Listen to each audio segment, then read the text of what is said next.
आपने भी आप उन लोगों में से थे जो डिमोनेटाइजेशन जब हुआ, नोटबंदी जब हुआ था तब काफी कोसा था, और आज जो देखा गया है तो कितने पिटिशंस को खारिज कर दिया सुप्रीम कोर्ट ने, हालांकि एक डिसेंट है, लेकिन सभी सारे जो पिटिशन डाले गए थे नोटबंदी के खिलाफ वो पूरे खारिज हो गए, ये कहते हुए कि उतना ये जो है गलत काम नहीं हुआ है।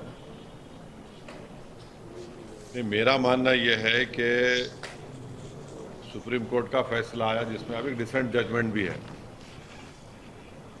अब ये मेरे को बात समझ में नहीं आ रही कि अगर ये कोई बोलेगा कि भाई ये रेलिवेंट, इट इज़ नॉट, ये रेलिवेंट नहीं है कि ऑब्जेक्टिव अचीव हुआ या नहीं हुआ, ये तो बड़ा एब्सर्ड है। ये तो मैंने मेरे ताज्जुब की बात है। ऑब्जेक्टिव अचीव हुआ नहीं हुआ उससे हमारा मतलब नहीं, क्या मतलब? अगर आप कोई काम कर रहे हैं, ये सरकार ने, प्रधानमंत्री ने, वज़ीर आज़म ने देश के सामने पुकार कर कहा कि ब्लैक मनी ख़त्म हो जाएगा, टेररिज्म ख़त्म हो जाएगा, और टेररिज्म को काउंटर करने के लिए आप ये बताइए कि ये कोई एक विम्सिकल बात है कि ऐसा डिमोनेटाइजेशन करने से टेररिज्म ख़त्म हो जाएगा? तो रिज़ल्ट क्या है फिर? अब आप सुनिए हमारी बात को, इसमें 6-7 पॉइंट है।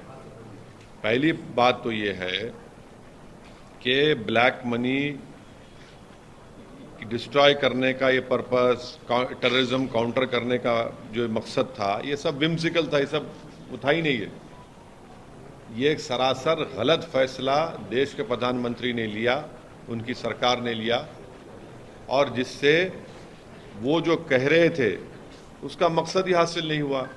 अब मिसाल के तौर पे 86% करेंसी को नरेंद्र मोदी ने रात में 8 बजे उसको डिनोटिफाई कर दिया। कितने लोग मरे? 100 लोग मरे। इसकी जिम्मेदारी किस पर है? लाखों लोगों का रोजगार से आपने महरूम कर दिया। अब आप एक नैरो लीगल ग्राउंड के ऊपर अपनी अकाउंटेबिलिटी से बच नहीं सकते आप सरकार। भाई, इसका political, economical, social, moral responsibility तो देश के प्रधानमंत्री पर आयद होती है। आप क्या भूल गए कि प्रधानमंत्री की स्पीच जो उन्होंने तकरीर में अपनी भाषण में कहा था कि घर में शादी है और पैसा नहीं है, प्रधानमंत्री मुस्कुरा रहे थे, पूरे इस मुल्क की गरीब आवाम रो रही थी, वजीर आजम, प्रधानमंत्री हंस रहे थे। रिजर्व बैंक ने यह कहा कि 32.18 लाख कोर करेंसी अब सर्कुलेशन में है। 31.18 lakh crore currency in circulation of India. अभी माने डबल हो गया। उस वक्त 17.97 लाख करेंसी यूज में था बिफोर डिमोनेटाइजेशन 2016 में। अब कितना है भैया? 32.18 लाख। ये आरबीआई के फिगर है। 99.30% डिमोनेटाइज मनी अब सिस्टम में आ गया। तो इसका मतलब कोई ब्लैक मनी रिकवरी नहीं हुआ, खाली 0.002% फेक करेंसी को कैप्चर किया गया। आरटीआई रिप्लाई में आरबीआई ने कह दिया कि डिमोनेटाइजेशन वुड रिजल्ट, आरबीआई ने कहा कि RBI did not believe that demonetisation would result in recovering black money. ये उनका बोलना है। अच्छा, अब आप ये बोलिए कि जीडीपी ग्रोथ गिरा नहीं गिरा डिमोनेटाइजेशन गलत फैसले की वजह से प्रधानमंत्री के। इंडिया का जीडीपी ग्रोथ 2016-17 में 8.3% था। उसके बाद क्या हुआ? 2019-20 में 4% पे आ गया, पैंडेमिक से पहले। 8 से 4% पे आ गया डिमोनेटाइजेशन करने पर। अच्छा, और एक चीज, अजीम प्रेमजी यूनिवर्सिटी की रिपोर्ट है, जिसमें अजीम प्रेमजी यूनिवर्सिटी ने रिपोर्ट में अपने कहा कि 50 लाख लोगों की नौकरियां चले गई डिमोनेटाइजेशन की वजह से। आप लोग बाजा बजाओ मीडिया वाले, 50 लाख ये रिपोर्ट उनकी है। दूसरी बात यह है कि डिमोनेटाइजेशन से 5 years prior to demonetisation household financial liability average at 3.06% of gross national disposable income. This went up sharply to 4% of GNDI in 2007 and 18. अब आप बोले liabilities went up by 83% from rupees 3,700 370,964 crore in 2016-17 to 6,79,349 crore in 2017-18. इसका मतलब क्या है कि in other words more and more people had taken out loans after demonetisation. सब लोग लोन लेना शुरू कर दिए। और एक बात आप सुनिए, मैन्युफैक्चरिंग शेयर ऑफ जीडीपी 16% था मेक इन इंडिया जब लॉन्च हुआ था, आज 13% है। Total jobs in manufacturing sector जो है 5.7 crore to 2.7 crore after 2016। Manufacturing sector में 5.1 करोड़ थे, डिमोनेटाइजेशन के बाद 2.7 करोड़ हो गए। और एक बात आप लोगों को समझाने के लिए, आज भारत में 5 करोड़ भारत के लोग नौकरियों में हैं, जिसको लेबर फोर्स पार्टिसिपेशन 60% यूएस में है, 70% चाइना में है और 40% भारत में है। अब आप बाजा बजाओ विश्व गुरु बोलो। 5 crore fewer Indians are working today than were before Modi became Prime Minister. Labour force participation 60% US में है, 70% चाइना में है और भारत में खाली 40% है। लोएस्ट इन साउथ एशिया है। भारत के प्रधानमंत्री वो इंडिया की वर्क फोर्स को श्रिंक कर दिए। ये लेवल ऑफ इनकॉम्पिटेंस है। अब कितना अनएम्प्लॉयमेंट है? 6% के ऊपर है। कितना इन्फ्लेशन है? 6% के ऊपर है। अब आखिरी बात यह है कि ये जो है ये आर्टिकल 308 का ये मास ग्रॉस वायलेशन है। और हम आपके जरिए से देश के प्रधानमंत्री से बोल रहे हैं कि क्यों नहीं आप डिमोनेटाइजेशन डे मनाइए ना, मनाइए डिमोनेटाइजेशन डे। आपने कहा था कि ब्लैक मनी खत्म हो गया, सेलिब्रेट क्यों नहीं कर रहे? अगर डिमोनेटाइजेशन सक्सेस था तो हम चैलेंज कर रहे बीजेपी से, चलिए आप सक्सेस और मानते तो मनाइए ना, क्यों नहीं मनाते आप? नोटबंदी दिवस मनाइए ना, क्यों नहीं मनाते आप? क्योंकि भारत के प्रधानमंत्री को मालूम कि नोटबंदी से महिलाएं, daily veg workers, handicraft artisans, plumbers, drivers, electricians, plumbers, masons, ये सब बर्बाद हो गए। इसका सोशल पॉलिटिकल रिस्पॉन्सिबिलिटी देश के प्रधानमंत्री और उनकी सरकार पर आयद होती है डिमोनेटाइजेशन के ऊपर।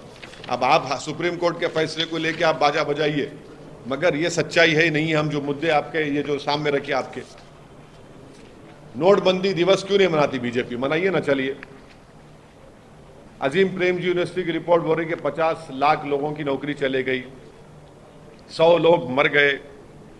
आज कितनी करेंसी सर्कुलेशन में है? 32.18 लाख करोड़ करेंसी सर्कुलेशन में है, जब 17.97 लाख करोड़ थी। और 99.30% डीमोनेटाइज पैसा जो हुआ तो सिस्टम में वापिस आ गया। अब ये क्या है बताओ आप? चलिए नेक्स्ट सवाल आप। जेन्स को लेकर जो है आपकी तरफ से समर्थन की बात आ रही है, जो मुद्दा हो रहा है, प्रोटेस्ट हो रहा है। बिल्कुल, मैं जैन समाज के लोगों के साथ हूं। जो फैसला बीजेपी की सरकार जब झारखंड में थी लिया गया था, उनके उस मंदिर के बारे में, उसको झारखंड की सरकार को वापस लेना चाहिए। और जो जैन मंदिर पर हमला हुआ था गुजरात में, उस पर गुजरात के मुख्यमंत्री को सख्त एक्शन लेना पड़ेगा। वजह क्या आप बता रहे हैं? आप अपनी तरफ से। अरे वजह भाई उनका रिलीजियस प्लेस है, वहाँ पर आप शूटिंग कर रहे हैं। वहाँ पर उनके उस मंदिर में झारखंड में आप क्या क्या, यानी वो जगह उनके लिए एक पवित्र जगह है उनके लिए। आप वहाँ पर क्या क्या सब तमाशे हो रहे हैं, वहाँ पर गलत है वो, बिल्कुल। वो भाई छोटा समाज है तो उनके भी तो कोई वैल्यू है, उनकी भी तो फीलिंग्स है, उनका भी तो रिलीजियस रेस्पेक्ट करना चाहिए उनके उस चीज़ को। हल्द्वानी को लेकर क्या कहेंगे? आपकी तरफ से समर्थन आ रहा है वहाँ पर, आपका और कांग्रेस का समर्थन जो है उनको मिल रहा है वहाँ पर, क्योंकि वो जमीन को। एक बात सुनिए, जब दिल्ली में इलीगल कॉलोनीज को मोदी सरकार रेगुलाइज करती है, दिल्ली में चुनाव से पहले करती है। यहाँ पर 2016 में वही स्टेट गवर्नमेंट ने ये कहा कि ये स्टेट की प्रॉपर्टी है। आज वहाँ की उत्तराखंड की बीजेपी की सरकार ये कह रही है कि स्टेट की नहीं है प्रॉपर्टी। आप बताइए कि ये कैसा इंक्रोचमेंट हो सकता है जब वहाँ पर 3 गवर्नमेंट के इंटर कॉलेज हैं, 5 गवर्नमेंट के स्कूल हैं, 5 गवर्नमेंट के स्कूल हैं, 3 गवर्नमेंट इंटर कॉलेज है। तो क्या हल्द्वानी में ये क्या एंक्रोचमेंट है? ये इतने सालों से कैसा गवर्नमेंट ने स्कूल खोला और इंटर कॉलेज खोला? वहाँ पर एक धर्मशाला भी है, 16 मस्जिद है, 4 मंदिर है, 2 मंदिर है, और 70,000 से ज़्यादा लोग बर्बाद हो जाएंगे अगर उनको निकाला जाएगा। तो हम देश के प्रधानमंत्री से अपील कर रहे कि इंसानियत की बुनियाद पर भारत के प्रधानमंत्री, भारत के वज़ीर आज़म को इन लोगों की मदद करनी चाहिए, इनको वहाँ से नहीं निकालना चाहिए। जब भारत के प्रधानमंत्री ने कहा कि 2022 जब आएगा, ख़त्म होगा तो सबको घर मिलेगा, अरे यहाँ तो अब घर से निकाल रहे हैं लोगों को। 1 पीढ़ी 2 पीढ़ी नहीं, 4-4 पीढ़ी वहाँ पर उस मुकाम पर रही है। जब दिल्ली में मोदी सरकार इलीगल कॉलोनीज को रेगुलाइज कर सकती है, तो यहाँ पर उत्तराखंड की बीजेपी की सरकार क्यों नहीं मदद कर रही इन लोगों को?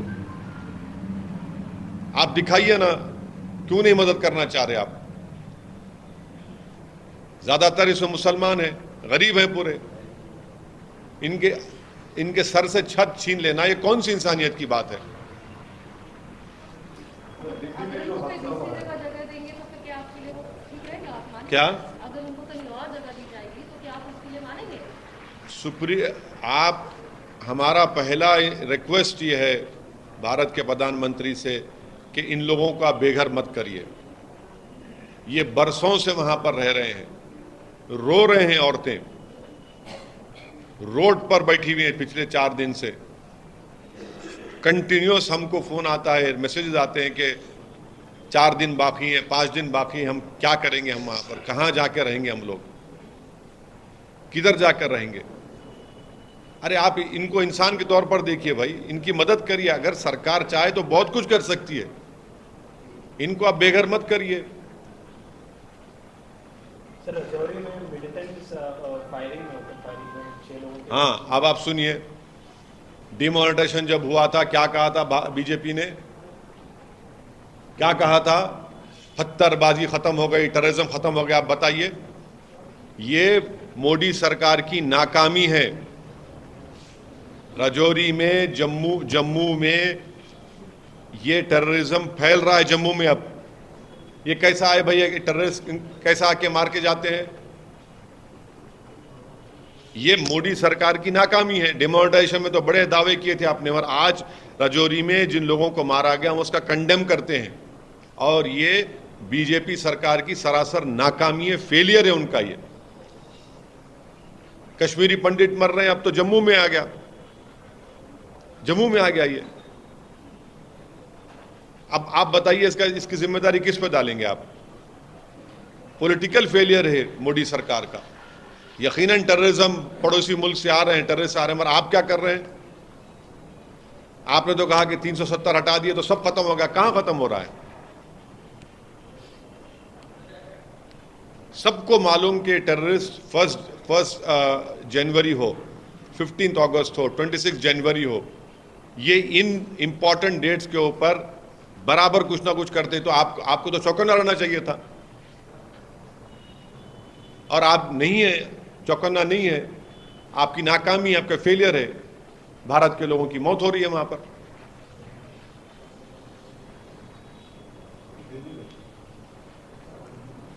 दिल्ली में जो हादसा हुआ है सर, ये एक घिनौना और बर्बरियत की एक मिसाल है। अफसोस इस बात का होता है कि हमारे इस अजीम मुल्क में ऐसे मर्द हजरात हैं जिनके दिलों में एक नफरत है ख़वातीन के बारे में। माने बर्बरियत, हैवानियत की मिसाल है जो दिल्ली में हुआ है। टक्कर मारते हैं और उस लड़की को घसीटते हुए लेकर जाते हैं, उसकी मौत हो जाती है उसमें। जितना भी इसकी मजम्मत की जाए, कंडेमनेशन किया जाए, कम है। और ऐसे क्रिमिनल एक्शंस में सख्ती के साथ इनके ऊपर केस चलना चाहिए और प्रोसिक्यूशन का, सरकार का काम यह है कि उनको सज़ा दिलवाए, पूरे एविडेंस जमा करके इस केस को स्ट्रांग बनाकर उनको सज़ा दिलवाए। जब तक इनको आप सज़ा नहीं दिलवाएंगे ऐसे ही करते रहेंगे।